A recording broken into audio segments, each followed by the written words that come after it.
जय श्री राम। जय श्री बालाजी महाराज की जय हो। संकट कटे मिटे सब पीरा, जो सुमरे हनुमत बलबीरा। हनुमान जी की कृपा से सभी संकट हट जाते हैं। जब हम किसी मंत्र का निरंतर जाप करते हैं तो हमारे साथ क्या होता है, क्या प्रभाव पड़ता है उसका हमारे जीवन पर, और हमारे साथ क्या घटनाएं घटती है, इसी के बारे में तो हम बात करेंगे आज। उससे पहले आप वीडियो को पूरा देखें, नहीं तो वीडियो समझ में नहीं आएगी। और जो हमारे चैनल पर नए हैं, चैनल को लाइक करें, सब्सक्राइब करें और कमेंट अवश्य करें। मित्रों, कमेंट में जय श्री राम, जय श्री बालाजी महाराज, जय माता की अवश्य लिखें। अभद्र भाषा का प्रयोग ना करें। आपको वीडियो पसंद नहीं है तो आप स्किप कर दें, ना देखें। मित्रों, जय श्री राम। देखिए मित्रों, जब हम किसी मंत्र का निरंतर जाप करते हैं, हमने भी किया है, मंत्र को सिद्ध किया है, उसका जाप किया है, अपने अनुभव से ही मैं आपको ये वीडियो बता रहा हूं। जब हम किसी मंत्र का निरंतर जाप करेंगे, निरंतर जाप का मतलब ये नहीं कि भाई 1 महीना, जब उसका जाप करते हुए कम से कम हमें 6 महीने गुजर जाएंगे, या मिनिमम करें तो 3 महीने। जब हम शुरू में किसी मंत्र का जाप करते हैं तो आप जाप करते हैं बोल के, जैसे ओम नमः शिवाय, ओम नमः शिवाय। फिर उसकी सेकंड अवस्था आती है, फिर उसमें हमारे होठ हिलेंगे खाली। उसके बाद तीसरी अवस्था आती है, जिसे हम ध्यान की अवस्था भी कहते हैं। ध्यान में तो ये अवस्था जो पहुंच जाती है हमारी, वो मंत्र होता हमारे मन में चलता रहता है। आप कहीं भी बैठे हो, आप चल रहे हैं, फिर रहे हैं, बातें कर रहे हैं, लेकिन जो मंत्र है आपका चलता जाएगा। मंत्र की 3 अवस्थाएं होती हैं, लेकिन हमारी जो पहली अवस्था ही होती है, जब पहली अवस्था में हमें लगातार 3 महीने मंत्र को बोलकर जाप करते हुए हमें 3 महीने हो जाते हैं, तो हमारे उस मंत्र का क्या प्रभाव पड़ता है। मित्रों, जब हम इस तरह अपने मंत्र का किसी का निरंतर जाप करते हैं, मंत्र कोई भी हो सकता है, तो हमारा जो शरीर है, इसके चारों तरफ एक ओरा बन जाता है। ओरा बनना शुरू हो जाता है, मतलब जब 3 महीने हो जाएंगे ना, तो ओरा बनना शुरू हो जाएगा। उसी प्रकार से जैसे मंत्र की दूसरी अवस्था आएगी तो जो ओरा है हमारा और स्ट्रोंग हो जाएगा। अगर आप हनुमान जी की पूजा कर रहे हैं, भगवान शिव की कर रहे हैं, या माता रानी की कर रहे हैं, जिस भी आप देवता की पूजा करते हैं, उसी देवता का ओरा आपके चारों तरफ बनना शुरू हो जाएगा, धीरे धीरे बढ़ जाएगा। जब ये ओरा बनता है तो ये अपना प्रभाव दिखाता है आपके ऊपर, क्योंकि जब ओरा बनेगा तो सबसे पहले प्रभाव, हम जिस मंत्र का जाप कर रहे हैं, सबसे पहले वो मंत्र का प्रभाव हमारे खुद के ऊपर पड़ता है, क्योंकि वो मंत्र हमारे शरीर में प्रवेश करने से पहले हमारे इस मलिन शरीर को वो शुद्ध करता है।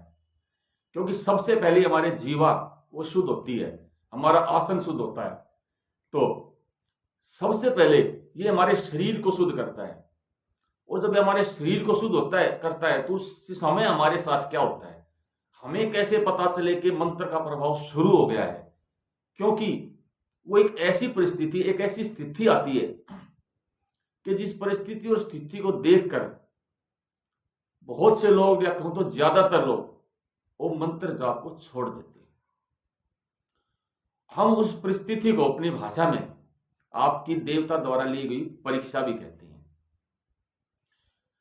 जो सबसे पहले जो परीक्षा में हमारे साथ सबसे पहला क्या होता है, आपको स्वप्न के माध्यम से अदृश्य दृश्य दिखना, या फिर आपको अडल्ट दृश्य दिखना। आप मेरी बात समझ गए होंगे। अगर किसी भाई ने जाप किया है तो सबसे पहले स्वप्न के माध्यम से उसको ये सीन अवश्य नजर आएगा, और जिसको ये सीन नजर आ गया तो आप ये समझ लीजिए कि मंत्र ने अपना काम करना शुरू कर दिया है, उस मंत्र ने अपना प्रभाव शुरू कर दिया है। वो जो मंत्र है, हमारे मन में जहां कहीं भी एक चीज दबी पड़ी है, चाहे वो, मैं ये नहीं कह रहा कि आप गलत हैं, मैं ये नहीं कह रहा, लेकिन क्या होता है, आज का ऐसा युग, ऐसा जमाना है, कई बार हम फोन देख रहे हैं, अचानक से हमारे सामने गलत सीन आ जाता है, तो जो हमारी जो इंद्रियां हैं भाई, आंखें हैं, नाक है, कान है, हमारी आंखें हैं, इन्होंने तो देख ही लिया ना उसको, उस समय उसको देख लिया तो उसको ग्रहण कर जाती हैं और वो कहीं ना कहीं हमारे अंदर छुप जाती है।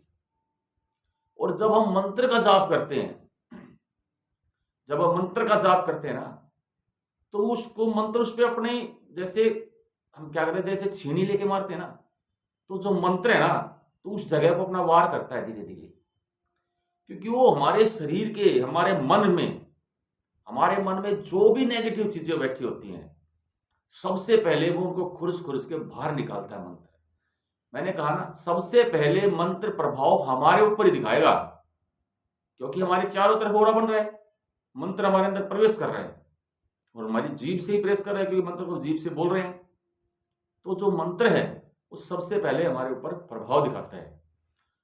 तो मित्रों, जो भाई जाप कर रहा है, अगर किसी को गलत स्वप्न आ गया तो आप मंत्र को छोड़े नहीं। आप तो ये समझ जाइए कि आपके मंत्र ने प्रभाव दिखाना शुरू कर दिया है। मैं तो मंत्र की बात कर रहा हूं। अगर आपने लगातार 11 दिन तक 11 बार हनुमान चालीसा का पाठ कर दिया ना, तब भी अगर कहीं ना कहीं ये चीजें आपके स्वप्न में आती हैं, कहीं ना कहीं जरूर, और लेकिन जैसे ही आप 11 दिन क्रॉस करेंगे, वो चीजें आनी बंद हो जाएंगी, क्योंकि हनुमान चालीसा बहुत बड़ा मंत्र है, वो अपना प्रभाव दिखाता है। उसी तरह से आप जिस भी मंत्र का जाप कर रहे हैं, आप उस मंत्र को छोड़े नहीं, उस मंत्र का आप निरंतर जाप करें। जब आपको जाप करते करते 6 महीने हो जाएंगे, वो 6 महीने जब होते हैं, तो मंत्र अपने आप ही धीरे धीरे आपकी जुबान पर ना चलकर, जैसे अभी मैं बोल रहा हूं इस तरह से ना चलकर, वो आपके होठों पर आ जाएगा। तो आपका ओरा और स्ट्रोंग हो जाएगा, ओरा और स्ट्रोंग हो जाएगा, तो आपको एक गलत चीजें, गलत सपने ऑटोमेटिक बंद हो जाएंगे मित्रों। आपका दिमाग शांत होता चला जाएगा, आपका मन शांत हो जाएगा। आने वाले फिर जैसे ही 9 महीने आपको मंत्र जाप करते हुए गुजरते हैं, जब आपको 9 महीने हो जाएंगे मित्रों, तो ये जो मंत्र है ऑटोमेटिक आपका आपके मन में आ जाएगा, यानी कि आप ध्यान में मन जाप करना शुरू कर देंगे। उस समय आपको विचार आएंगे, जैसे ही आप ध्यान में बैठेंगे आपको विचार आएंगे, और फिर जो आपका मंत्र है, आपका ओरा है, उन विचारों को कंट्रोल करेगा। आपके जो चारों तरफ ओरा बनेगा, वो आपको विचारों को आपके पास प्रवेश नहीं करने देगा। लेकिन उस समय भी बहुत से भाई क्या होता है, थोड़ी देर बैठेंगे उठ जाते हैं, वो मेरा ध्यान नहीं लग रहा, मेरा ध्यान नहीं लग रहा। भाई आप ध्यान से नहीं उठें, आप बैठ जाएं, चुपचाप बैठे रहें। आपको लग रहा है कि आपको विचार आ रहे हैं, तो उसका भी एक उपाय है। आपके सामने ज्योत लगी हुई है, या आप जिनका जाप करके उनकी तस्वीर है, उनकी आंखों में देखें, उनके स्वरूप को देखें। आप अपना सारा ध्यान उनके स्वरूप पर केंद्रित करें। जब अपना सारा ध्यान उनके स्वरूप पर केंद्रित करेंगे, तो बाहर के विचार नहीं आएंगे। और ये प्रैक्टिस धीरे धीरे करें, 7 दिन, 8 दिन, 10 दिन, 11 दिन, तो आप देखेंगे कि धीरे धीरे धीरे धीरे वो स्वरूप आपके दिमाग में समा जाएगा, और आप जो ये इधर उधर के विचार आने बंद हो जाएंगे। ये जब अवस्था आपकी आ जाएगी, आपका मंत्र अपने मन में प्रवेश कर जाएगा, तो समझ लीजिए कामयाबी आपके पास है। फिर आप निरंतर अपने जाप को बढ़ाएं और निरंतर अपना जाप करें। फिर आप इस मंत्र का प्रभाव देखेंगे, आपके जीवन में बहुत बड़ा प्रभाव होगा। सभी समस्याएं आपकी खत्म हो जाएंगी, आपके साथ अच्छा ही अच्छा होगा। लेकिन बहुत से भाई फिर एक काम और करते हैं, फिर उस मंत्र को छोड़ देते हैं। आप अपने मंत्र को डेली चाहे 10 मिनट का समय दें मित्रों, मंत्र को छोड़ना नहीं है, ठीक है ना। उसको चार्ज रखना जरूरी है। आप 10 मिनट का समय दें अवश्य। होली, दिवाली, पूर्णिमा, ग्रहण काल, इन समय पे तो मंत्र को कम से कम 1 घंटे का समय दें। फिर आप महीने में एक पूर्णिमा आती है, एक अमावस्या आती है, ठीक है, 11 आती है, या हनुमान जी का कोई दिन आता है, कोई ग्रहण काल आता है, होली आती है, दिवाली आती है, दशहरा आता है। इन त्योहारों पे तो मंत्र को 1 से 2 घंटे का समय दें। वो जो मंत्र हैं आप उनको चार्ज करते जाएं। जैसे उनको चार्ज रखेंगे, मंत्र का प्रभाव बढ़ता जाएगा, मंत्र आपके जीवा के थ्रू आपके मन में प्रवेश कर जाएगा। आपकी मुंह से निकली हुई बात तक सत्य होनी शुरू हो जाएगी। अगर आपने यहाँ बैठे बैठे भी किसी का ये कह दिया ना ये काम है तो अवश्य होगा, बैठे बैठे दूर बैठे आदमी के बारे में देख सकेंगे, यानी कि उसके बाद प्रभाव पड़ता है आपकी दृष्टि पर। दृष्टि ये नहीं कि यहाँ पे तीसरी आंख खुल जाएगी। दृष्टि का मतलब होता है आपका जो, जिसको हम सिक्स सेंस भी बोलते हैं, वो एक्टिव होना शुरू हो जाएगा आपका। ठीक है ना। जैसे आदमी कोई आपके सामने आएगा आपको पता चल जाएगा उसकी बात का वो क्या चाहता है। आपके सीधी बात आपके मन में आएगी क्योंकि मंत्र आपके मन में बैठ गया है।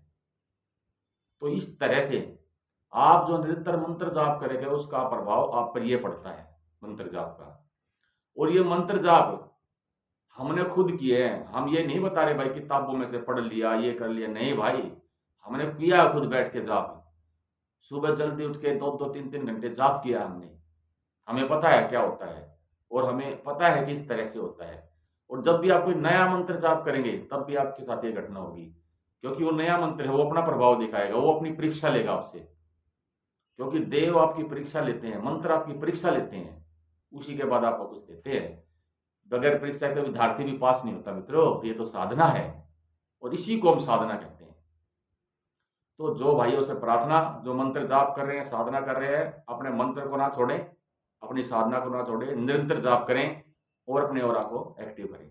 आपका ऑरा एक्टिव होगा तो आपके परिवार भी सुखी रहेंगे, आप भी सही रहेंगे, बीमारियों से बचे रहेंगे, दूसरों को भी बचाएंगे।